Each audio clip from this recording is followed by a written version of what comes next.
ದಶಕಗಳು ಕಳೆದಂತೆ ಅಂತರ್ಜಲ ಮಟ್ಟ ಕುಸಿಯುತ್ತಿರುವ ಹಿನ್ನೆಲೆಯಲ್ಲಿ ಕುಡಿಯುವ ನೀರಿನ ಅಭಾವ ಎದುರಿಸುವ ಸಂದರ್ಭದಲ್ಲಿ ನೀರಿನ ಕೊರತೆಯ ವಿರುದ್ಧ ಹೋರಾಟ ನಡೆಸುವುದಕ್ಕೆ ನೀರಿನ ಸಂರಕ್ಷಣೆ ಅಗತ್ಯ. ಜಲ ಸಂರಕ್ಷಣೆ ಮತ್ತು ನೀರಿನ ನಿರ್ವಹಣೆಯಲ್ಲಿ ಮಳೆ ನೀರು ಕೊಯ್ಲು ಅತ್ಯಂತ ಪರಿಣಾಮಕಾರಿ ಪದ್ಧತಿ. ಇದೀಗ ಪುತ್ತೂರು ನಗರಸಭೆಯು ಕೂಡ ಮಳೆ ನೀರನ್ನ ವೇಸ್ಟ್ ಆಗಲು ಬಿಡದೆ ಅಂತರ್ಜಲ ಮರುಪೂರಣ ಮಾಡುವ ಕಾಯಕಕ್ಕೆ ಮುಂದಾಗಿದೆ. ಮೊದಲ ಹಂತದಲ್ಲಿ ಪುತ್ತೂರು ಪುರಭವನದಲ್ಲಿ ಕಟ್ಟಡದಲ್ಲಿ ಸಂಗ್ರಹವಾಗುವ ಮಳೆ ನೀರನ್ನು ಕೊಳವೆ ಬಾವಿಗೆ ಬಿಡುವ ವೈಜ್ಞಾನಿಕ ವಿಧಾನದ ಕಾಮಗಾರಿ ನಡೀತಾ ಇದೆ. ಜಲ ಮರುಪೂರಣ ಪ್ರಕ್ರಿಯೆಯಲ್ಲಿ ನೆಲ ಅಗೆಯುವುದು ಮೊದಲ ಹಂತ. ಇಂಗುಗುಂಡಿಯಂತೆ ಇಲ್ಲಿ ಕಾಮಗಾರಿ ನಡೆಯುತ್ತಿದೆ. ಕೊಳವೆ ಬಾವಿಯ ಸುತ್ತ ಮಣ್ಣು ತೆಗೆಯಲಾಗುತ್ತದೆ. ಮರುಪೂರಣ ಗುಂಡಿ ನಿರ್ಮಾಣದ ಬಳಿಕ ಹೊರಗಿನಿಂದ ನೀರಿನ ತೇವಾಂಶ ಒಳಗೆ ಬಾರದ ಹಾಗೆ ಅಕ್ವಾ ಜಾಲರಿ ಅಳವಡಿಸಿದ ಸಿಮೆಂಟ್ ರಿಂಗ್ಗಳನ್ನು ಗುಂಡಿಗೆ ಇಳಿಸಲಾಗುತ್ತದೆ. ಸುಮಾರು 6 ಅಡಿ ಗಾತ್ರ 12,000 ಲೀಟರ್ ಸಾಮರ್ಥ್ಯದ 20 ಅಡಿ ಆಳಕ್ಕೆ ಈ ರಿಂಗ್ಗಳನ್ನು ಇಳಿಸಲಾಗುತ್ತದೆ. 12,000 ಚದರ ಅಡಿ ವಿಸ್ತೀರ್ಣದ ಪುರಭವನದಲ್ಲಿ ಸುಮಾರು 34 ಲಕ್ಷ ಲೀಟರ್ ಮಳೆ ನೀರು ಸಂಗ್ರಹವಾಗುತ್ತದೆ. ಈ ಮಳೆಯ ನೀರು ಫಿಲ್ಟರ್ ಆಗಿ ನೇರ ಕೊಳವೆ ಬಾವಿಯ ಗುಂಡಿಗೆ ಬೀಳುತ್ತದೆ. ಇಲ್ಲಿ ಕೇಸಿಂಗ್ ಪೈಪ್ ಬದಲು ಡಬಲ್ ವಿ ವೈರ್ ಸ್ಕ್ರೀನ್ ಎಂಬುದನ್ನು ಅಳವಡಿಸಲಾಗುತ್ತದೆ. ಈ ವಿ ವೈರ್ ಸ್ಕ್ರೀನ್ ಸುಮಾರು 2 ಲಕ್ಷ ನೀರನ್ನ ಸೋಸಿ ಕೊಳವೆ ಬಾವಿಗೆ ಬಿಡುತ್ತದೆ. ನಾವು ರೀಚಾರ್ಜಬಲ್ ಮೆಥಡ್ ಅಂತ, ನಮ್ಮ ಈ ಮೆಥಡ್ ಅಲ್ಲಿ ಕನ್ವೆನ್ಷನಲ್ ಮೆಥಡ್ ಅಲ್ಲ. ಅಂದ್ರೆ ಕನ್ವೆನ್ಷನಲ್ ಅಂತ ಹೇಳಿದ್ರೆ ಈ ಜಲ್ಲಿ ಮರಳೆಲ್ಲ ಹಾಕೊಂಡು ಮಾಡೋ ಪದ್ಧತಿ. ಅದರಲ್ಲಿ ಏನಾಗ್ತದೆ, ಈ ಮರಳು ಎಲ್ಲ ಈಗ ರಿಂಗಿದು ಗ್ಯಾಪ್ ಇಂದ ಇಳೀತದೆ. ಈ ರಿಂಗಲ್ಲಿ ನಾವು ವಿಶೇಷ ಏನಂತ ಹೇಳಿದ್ರೆ, ಇದು ನಾನ್ ಓವನ್ ಜಿಯೋ ಟೆಕ್ಸ್ಟೈಲ್ ಫ್ಯಾಬ್ರಿಕ್ ಅಂತ ಹೇಳಿ ಇದಕ್ಕೆ 200 ವರ್ಷ ಬಾಳಿಕೆ ಇದೆ. ಇದು ನಮ್ಮ ಎಕ್ವಾ ಗಾಡಿಗೆಲ್ಲ ಹಾಕುವಂಥದ್ದು ಫಿಲ್ಟರ್. ಈ ಫಿಲ್ಟರ್ ಸ್ಕ್ರೀನನ್ನು ನಾವು ಹೊರಗಡೆ ಹಾಕ್ಕೊಳ್ತೀವಿ. ಮತ್ತು ಈ ಗ್ಯಾಪ್ ಅದು ನಾನು ಅಲ್ಲೇ ಹಳ್ಳದಲ್ಲಿ ತೋರಿಸ್ತೀನಿ ಹೇಗೆ ನಾವು ಹಾಕ್ತೀವಿ. ಈ ಎಕ್ಸ್ಕವೇಟ್ ಮಾಡಿದ ಗ್ಯಾಪ್ ಇದು ಮತ್ತು ಈ ಫಿಲ್ಟರ್ ಬಟ್ಟೆಯ ಗ್ಯಾಪ್ ನಮ್ಮ ಮಧ್ಯದಲ್ಲಿ ನಾವು ಓಡಿಸಲು ಹಾಕ್ತೀವಿ. ಇದು ನಾವು ಯಾಕೆ ಹಾಕ್ತೀವಿ ಅಂತ ಹೇಳಿದರೆ, ತೇವಾಂಶ ಒಳಗೆ ಬರೋದಾಗಿ. ನಾರ್ಮಲ್ ಏನಾಗ್ತದೆ, ನಾವು ಇಂಗುಗುಂಡಿ ಇಲ್ಲಾಂದರೆ ಹಾರ್ವೆಸ್ಟಿಂಗ್ ಮಾಡುವಾಗ ಇವರು ಏನು ಮಾಡ್ತಾರೆ, ರಿಂಗ್ ಹಾಕ್ತಾರೆ, ರಿಂಗ್ ಜಾಯಿಂಟ್ ಹಾಕೋದಿಲ್ಲ, ಮತ್ತು ಡೈರೆಕ್ಟ್ಲಿ ಚಪ್ಪಡಿ ಸ್ಲ್ಯಾಬ್ ಹಾಕ್ಕೊಂಡು ಬಿಡ್ತಾರೆ.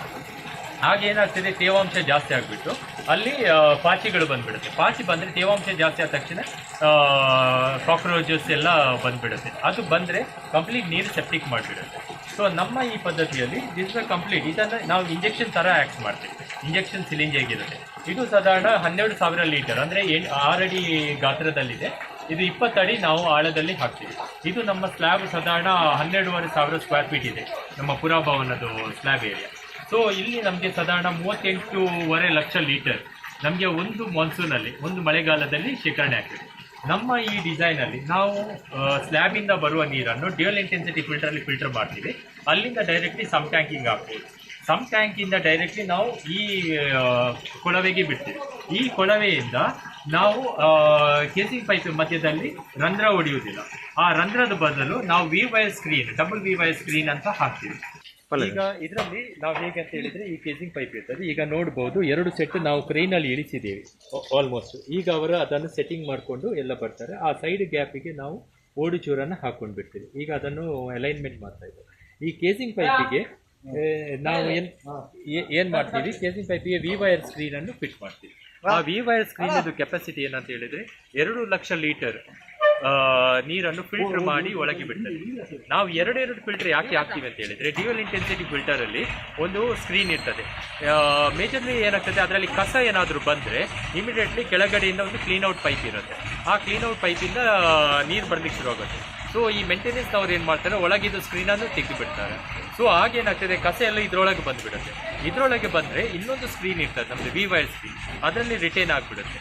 ಸೊ ಆಲ್ಮೋಸ್ಟ್ ಇಂಥ ದೊಡ್ಡ ಮಳೆ, ಈಗ ಸಾಧಾರಣ ಇವತ್ತು ನಿನ್ನೆಯಿಂದ ಭಾಳ ಮಳೆ ಬರ್ತಾ ಇದೆ, ಆದರೂ ನಮಗೇನು ಪ್ರಾಬ್ಲಮ್. ಈಗ ಒಳಗೆ ನೀವು ನೀವು ನೋಡಿರ್ಬೋದು, ಏನಂತ ಹೇಳಿದರೆ ಅದು ಖಾಲಿ ನಿನ್ನೆ ರಾತ್ರಿದು ಮಳೆ ನೀರು ಶೇಖರಣೆ ಆಗಿದೆ. ಅದರಲ್ಲಿ ಸ್ಕ್ರೀನ್ ನಾನು ಫಿಟ್ ಮಾಡಲಿಲ್ಲ. ಸೊ ಹಾಗಾಗಿ ಅದು ಏನು ಪ್ರಾಬ್ಲಮ್ ಇರೋದಿಲ್ಲ. ಸೊ ಈಗ ನೀವು ನೋಡ್ಬೋದು, ನೋಡಿ ಈಗ ಇದು 3ನೇ ಸೆಟ್ಟು ಜಿಯೋ ಟೆಕ್ಸ್ಟೈಲ್ ಫ್ಯಾಬ್ರಿಕ್. ನಾವು ಮ್ಯಾನ್ಯುವಲಿ ಆಗಿ ಇಳಿಸಿಲ್ಲ, ಇದನ್ನು ಹಾಕಿ ಈ ಬಟ್ಟೆ ನೀವು ನೋಡಿ, ಬಟ್ಟೆ ಓವರ್ಲ್ಯಾಪಿಂಗ್ ಮಾಡಬೇಕು. ಅಂದರೆ ಔಟ್ಕಟ್ ಮಾಡಿದಾಗೆ ಹಾಗೆ ಓವರ್ಲ್ಯಾಪಿಂಗ್ ಮಾಡುವಾಗ ಯಾವುದು ಕಸ ಅಲ್ಲಾಗಲಿ ಮರಳಾಗಲಿ ಯಾವುದು ಬರೋದಿಲ್ಲ. ಈ ಥರ ಮಾಡುವಾಗ ನಮಗೆ ಒಂದು ಏನಂತ ಹೇಳಿದರೆ, ನಮಗೆ ಮೇನ್ಲಿ ಈಗ ನೋಡಿರ್ಬೋದು, ಚಿಕ್ಕ ಮಳೆ ಬರುವಾಗ ನಮ್ಮ ಅರ್ಬನ್ ಏರಿಯಾ ಅಂತ ಈ ಪೇಟೆಯಲ್ಲಿ ನಗರದಲ್ಲಿ ಎಲ್ಲ ಫ್ಲಡ್ಡಿಂಗ್ ಆಗಲಿಕ್ಕೆ ಶುರುವಾಗುತ್ತೆ. ಈ ಫ್ಲಡ್ಡಿಂಗ್ ಅಂತೇಳಿ ನೆರೆ, ಅದು ನೆರೆ ಅಂತಂದರೆ ಕೃತಕ ನೆರೆ, ಅದು ದೊಡ್ಡ ಮಳೆಯ ನೆರೆ ಅಲ್ಲ. ಅಂದರೆ ಎಲ್ಲಿನೂ ಚರಂಡಿಯಲ್ಲಿ ಜಾಗ ಇಲ್ಲ ಹೋಗಲಿಕ್ಕೆ. ಈಗ ಎಲ್ಲಿನೂ ನೋಡ್ಬೋದು ನೀರು ಇಳ್ತಾ ಇದೆ, ಈ ನೀರೆಲ್ಲ ಅಂಗಳದಲ್ಲಿ ಹೋಗ್ತದೆ. ಒಂದು ಸಿಂಪಲ್ ಕಾನ್ಸೆಪ್ಟ್ ಏನಂತ ಹೇಳಿದರೆ, 1 ಸ್ಕ್ವೇರ್ ಫೀಟ್ ಅಂತ ಹೇಳಿದರೆ 2000 ಲೀಟರ್ ನೀರು ಬರ್ತದೆ. ಈಗ ಒಂದು ಮನೆಯಲ್ಲಿ 2000 ಲೀಟರ್ ಅಂತ ಹೇಳಿದರೆ, ಈಗ 100 ಮನೆ ಇದ್ದರೆ 2 ಲಕ್ಷ ಲೀಟರ್. 2 ಲಕ್ಷ ಲೀಟರ್ ನೀರನ್ನು ನೀವು ತೋಡಲ್ಲಿ ಇಲ್ಲದ್ರೆ ಮಾರ್ಗದಲ್ಲಿ ಬಿಟ್ಟರೆ ಅಲ್ಲಿ ಎಲ್ಲ ಫ್ಲಡಿಂಗ್ ಆಗುತ್ತೆ, ನೆರೆ ಬಂದುಬಿಡುತ್ತೆ, ನೆರೆ ಥರ ಆಗಿಬಿಡುತ್ತೆ. ಸೊ ಅದಕ್ಕಾಗಿ ಈ ಥರ ಪ್ರತಿಯೊಂದು ದೊಡ್ಡ ಗಾತ್ರದ ಛಾವಣಿಯಲ್ಲಿ ಇದನ್ನು ಶೇಖರಣೆ ಮಾಡಿದರೆ ಇದು ಪರ್ಮಿಟ್ ಆಗಿದೆ. ಮತ್ತು ಇನ್ನೊಂದು ನಮ್ಮದು ಸ್ಪೆಷಾಲಿಟಿ ಏನಂತ ಹೇಳಿದರೆ, ಇದರಲ್ಲಿ ನಮ್ಮದು ನೀರು ಬಂದು ಒಳಗೆ ಹೋದ್ಮೇಲೆ ಇದರಲ್ಲಿ ಓವರ್ಫ್ಲೋ ಪೈಪ್ ಕೊಡೋದಿಲ್ಲ ನಾವು. ಅಂದರೆ ಎಲ್ಲ ನೀರನ್ನು ನಾವು ಅಂತರ್ಜಲಕ್ಕೆ ಬಿಟ್ಬಿಡ್ತೀವಿ. ಸೊ ಹಾಗಾಗಿ ಇದರದ್ದು ಸ್ಪೆಷಾಲಿಟಿ ಆಗಿದೆ. ನೀರಿಗೆ ತತ್ವಾರ ಬಂದೊದಗಿರುವ ಪ್ರಸಕ್ತ ಸನ್ನಿವೇಶದಲ್ಲಿ ಶ್ರೀಸಾಮಾನ್ಯರಲ್ಲಿ ಅತ್ಯಾಧುನಿಕ ಜಲ ಸಂರಕ್ಷಣಾ ಪದ್ಧತಿಗಳ ಮೂಲಕ ನೀರು ಸಂರಕ್ಷಿಸಲು ಅರಿವು ಮೂಡಿಸುವ ನಿಟ್ಟಿನಲ್ಲಿ ಸುತ್ತಮುತ್ತ ಕೊಳವೆ ಬಾವಿಗಳ ಮರುಪೂರಣ ಜಲ ಸಂರಕ್ಷಣೆಯ ಒಂದು ವ್ಯಾಪಕ ಕಾರ್ಯಕ್ರಮಕ್ಕೆ ನಗರಸಭೆ ಸಿದ್ಧತೆ ನಡೆಸ್ತಾ ಇದೆ. ಇದಕ್ಕೆ ಪೂರಕ ಎನ್ನುವಂತೆ ಪುರಭವನದಲ್ಲಿ ಕೊಳವೆ ಬಾವಿಗೆ ಜಲ ಮರುಪೂರಣ ಮಾಡುವ ಕಾರ್ಯವು ನಡೀತಾ ಇದೆ.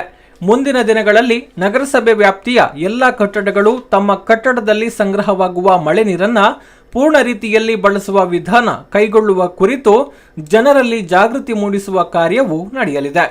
ಲೋಕೇಶ್ ಬನ್ನೂರು, ಸುದ್ದಿ ನ್ಯೂಸ್, ಪುತ್ತೂರು. ಆಹ್ಲಾದಕರ ಅನುಭವ, ತಾಜಾತನ ಹಾಗೂ ರುಚಿಯೊಂದಿಗೆ ನಿಮ್ಮ ಮನಸ್ಸನ್ನ ಮುದಗೊಳಿಸಲು ಬಳಸಿ ವಿದ್ಯಾ coffee. For enquiry contact 08041722212 42100916. For trading and distribution contact 6366033581. ಸುದ್ದಿ ಚಾನಲ್, ಕ್ಷಣ ಕ್ಷಣದ ಸುದ್ದಿಗಾಗಿ.